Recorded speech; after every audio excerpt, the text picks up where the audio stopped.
फक्त 8 वर्षाचा आहे. या गावचे इथं काही कार्यकर्ते नागरिक आहेत. तुम्ही आम्हाला फोन केला, तुम्ही पुण्याला होता, रिटर्न आला, काय सांगाल? अहो घटनाच तशी घडलेली साहेब,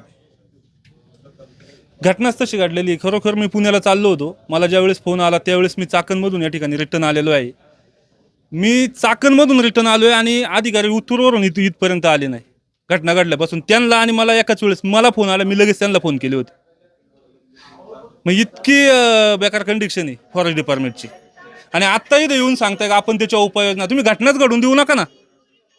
घटनाच घडली नाही पाहिजे. त्या ज्या भागात पहिल्या 3 घटना घडलेल्या त्याच ठिकाणी घटना घडली. फक्त हद्द पिंपरखेड तिकडनं आणि इकडनं पारगाव हद्द आहे. बिबट्याला काय असं हे नाही ना, सीमा आखून दिलेलं नाही ना, किंवा तुमचं माझं शेत नाही ना, मी तुमच्या शेतात यायचं नाही किंवा मी माझ्या शेतात यायचं नाही असं नाही ना. तो कुठे बी उद्या पिंपरखेडमध्ये हल्ला गेला, तो इथं येऊन सुद्धा हल्ला करू शकतो ना. मागल्या वेळेस त्यांनी जो नरभक्षक बिबट्या मारला, त्यांचं जे म्हणणं आहे ना, तो पारगावच्या आधीच मारला, पण तो नरभक्षक बिबट्या नव्हता. नरभक्षक बिबट्या असत ही घटनाच घडली नसती. आता तिथं घटना घडली कशी? नाही, हे शेतमजूर कुटुंब आहे कापरे म्हणून, रोहा रायगडहून इथं आलेलं आहे. शेतात काम करत असताना शेतात मला वाटतं ते कांदे काढणी चालू आहे. ते पोरगं पाणी पिण्यासाठी बांधावर बसलं होतं आणि शेताचे मालक भोर आहेत ते बघा. आता त्यांच्या याला रक्त लागलेलं आहे. सगळं ऊसात ओढून नेलं. मुलाच्या आईनं पाहिलं, तिनं आरडाओरडा केला, ती पळाली तिच्या मागं. ते जे कांद्याचे प्लॉटचे मालक आहेत शेतकरी, ते स्वतः धावले म्हणून ते पोरगं सापडलं. ते पोरगं सापडलं सुद्धा नसतं. ते आता तुम्ही तर त्यांना पाहिलं, कुठे भोर बोलव रे प्रवीण. त्यांना स्वतः आतमध्ये गेले आणि त्यांनी धाडसाने ते ओढून आणले. म्हणजे त्यांनी सुद्धा जीवावर उदार होऊन ते आता इतकं केलेलं आहे. हे सगळं टाईमपास झालं आहे. 1 महिना होऊन गेला आहे. शिंदे साहेब आले म्हणले एकही बळी जाणार नाही. गणेश नाईक आले म्हणले एकही बळी जाणार नाही. महिना पण झाला नाही. 1000 पिंजरे येतील म्हणले. कशात काय? आता त्या कांबळे साहेबांना विचारलं तर आहे ते पिंजरे लावले म्हणले. एकही पिंजरा नाही. लोक हे आता निमगाववाले आहेत, माझ्या घराजवळ आहे, इथं प्रत्येक ठिकाणी आहे. लोकांनी फोन केला पिंजरे लावा का, ते येणार फोटो काढणार सांगणार पिंजराच नाही आहे.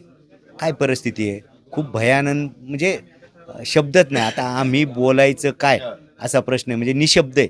या गोष्टीवरती बोलायचाच विषय राहिलेला नाही. हे लोक इथंच राहत होते का? नाही, महिना झाला होता. ते मजुरी करण्यासाठी इथं आलेले आहेत आणि शेतमजूर आहेत ते बिचारे. कांदे काढण्यासाठी ऊस तोड नाही, हे ऊस तोडी नाहीत. त्यांचा शेतमजुरीचा व्यवसाय, बाकीचं काही जे काम पडेल हाताला शेतमजूर म्हणून करतात. खूप गरीब आहेत, आदिवासी समाजातले आहेत ते बिचारे. आता मृतदेह आतमध्ये इथंच आहे. परिस्थिती अवघड आहे. एकतर शेतमजूर भेटत नाही आणि अशी लोक जर आणून जर शेतमजुरात जर असं होत असेल तर शेतकरी शेती पिकवायचीच नाही अशी गंमत आहे. अवघड आहे.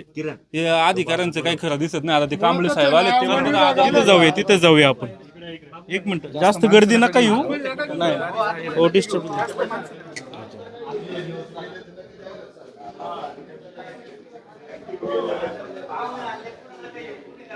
हे पहा, या ठिकाणी या बेडवर त्या दुर्दैवी मुलाचा मृतदेह आहे आणि त्याची आई तिथं रडत आहे.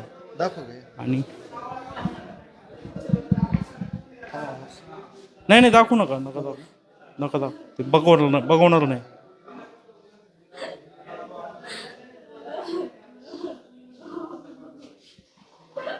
ही बहीण आहे ना? एकुलता एक मुलगा होता? एक मुलगा आणि एक बहीण.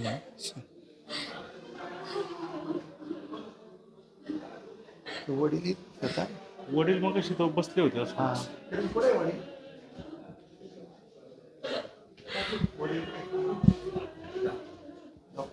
सकाळी 11:30 वाजता घडलं ना? 11:30. मला कसं कळलं? नाही, आम्हाला सरपंचांनी फोन केला होता, आपले पप्पूशेठ डोकरे त्यांनी.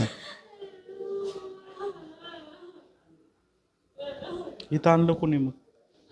त्यांनीच आणलं करा. शेतकऱ्यांनी आणलं, शेजारच्या शेतकऱ्यांनी आणलं. कुणाच्या शेतात काम चालू होतं? बोर म्हणून आहे त्यांच्या शेतात. आजूबाजूला काय ऊस आहे? हा थोडा आहे, ते आहेत बोर बी आहे स्वतः. तुम्ही स्वतः आहेत का? बाहेर बोर आहे ते स्वतः आहेत. त्यांना त्याच्या कपड्याला पण रक्त वगैरे येते आहेत बाहेर बघा. शेतकरी स्वतः आहेत. त्यांच्या शेतात त्यांना बोलवा बरं. पाहिली का तुम्ही परिस्थिती कशी? खूप बघूशी वाटत नाही. मग असं जर होत असेल तर काय त्याचा उपयोग? आता काय रक्त लागले का? हो.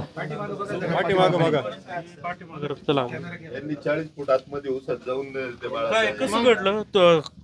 लागवड चालू होती ना? नाही कांदे काढणी चालू होती आणि ते बाळ बांधावर बसलं होतं.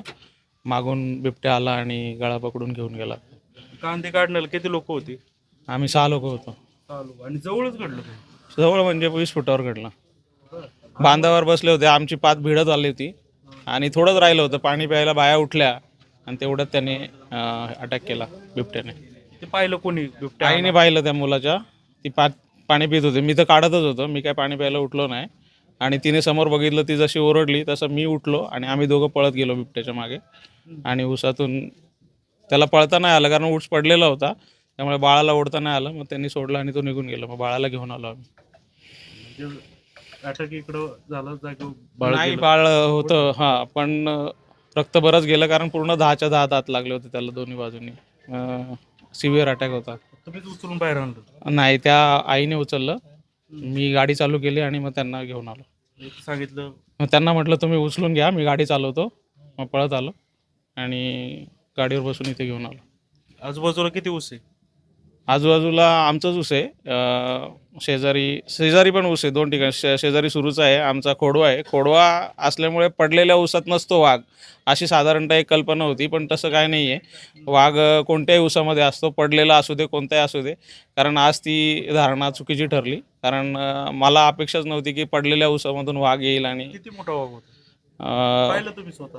नाही, मी ओढताना फक्त मला ओझरता दिसला, पण त्या आईने स्पष्ट आईने आज जाऊन उचलून आणलं मुलाला? आई आणि आम्ही दोघं गेलेलो, पण उचललं तिने बाळाला. कारण मला उचलणं म्हणजे ती बाळावरती होती. मग ती गेली, बाळ जिथे सोडलं तसं ती बाळावर पडली आणि तिच्या मागून मी गेलो.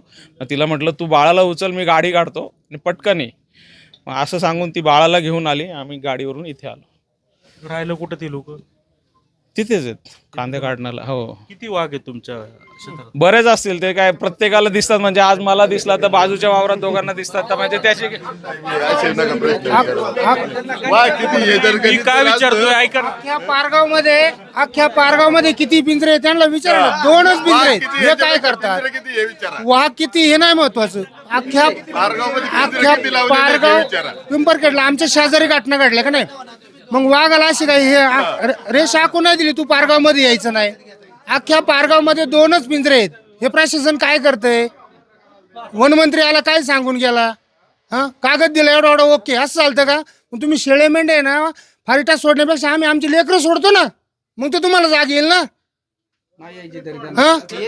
तुम्ही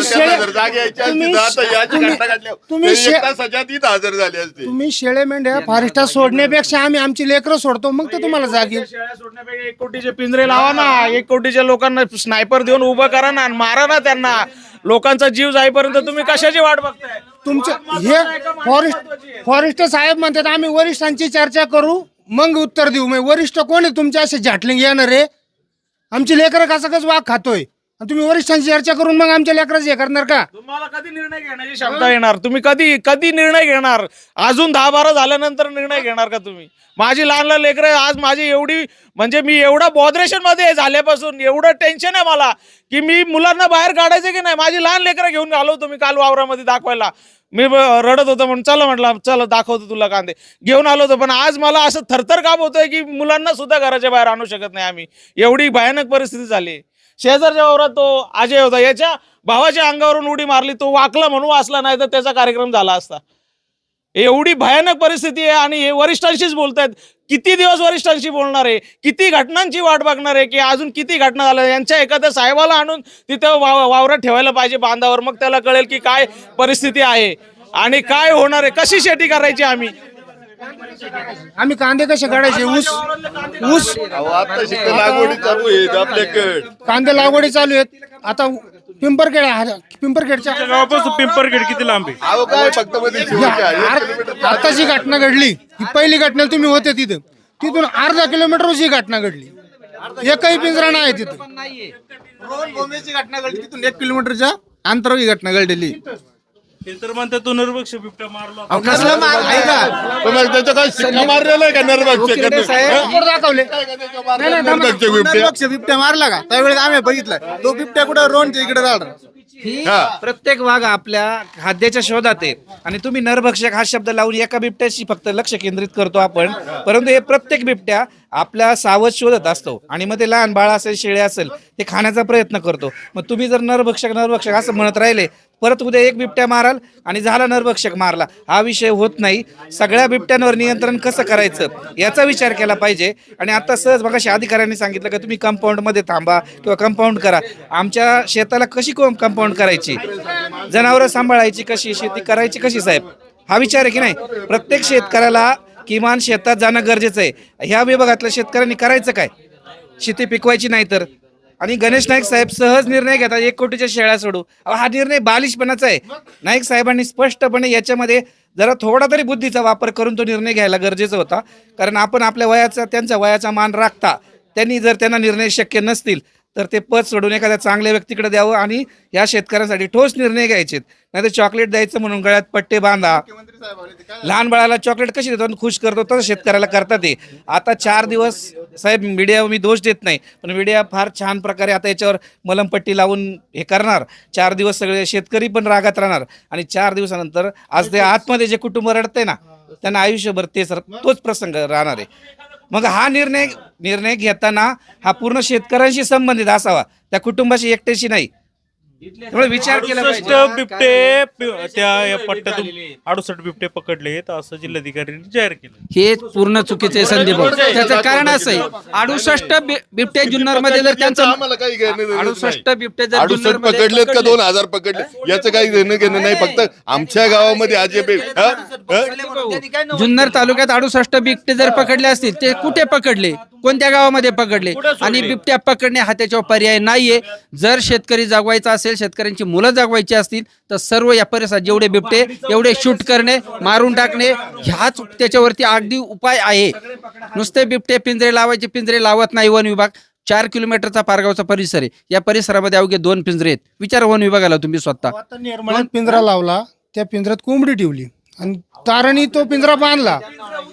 वाघाने ऐका ना, कॅमेऱ्यामध्ये पिंजरा उचलायला माणसं आपण द्यायची, त्याला खाद्य आपण द्यायचं. मग हे काय करणार आहेत? हे गव्हर्नमेंट पगार घेऊन घरी बसणार आहेत का? तेच करायचं का आम्ही?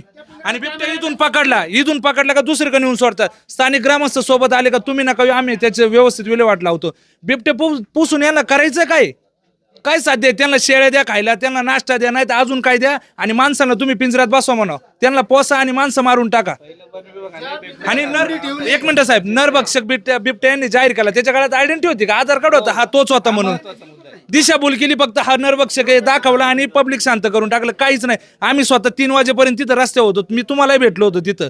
मी स्वतः आता त्या बाळाला नेला, ॲम्ब्युलन्स घेऊन मी आलो. 2 तास झाले मला इथे येऊन. यांचा अधिकारी अजून येतोय. कशासाठी? काय करायचंय? 2 तास झाले येऊन, मला 2 तास गाडी तिथं लावली. मी स्वतः ॲम्ब्युलन्स चालक आहे. यांचे अधिकारी अजून येतात. आलो आमच्या किरण भाऊनी फोन लावला त्यांना, आम्हाला घटना कळाली, मॅडम तुम्ही लवकर या. हा येतो आलो.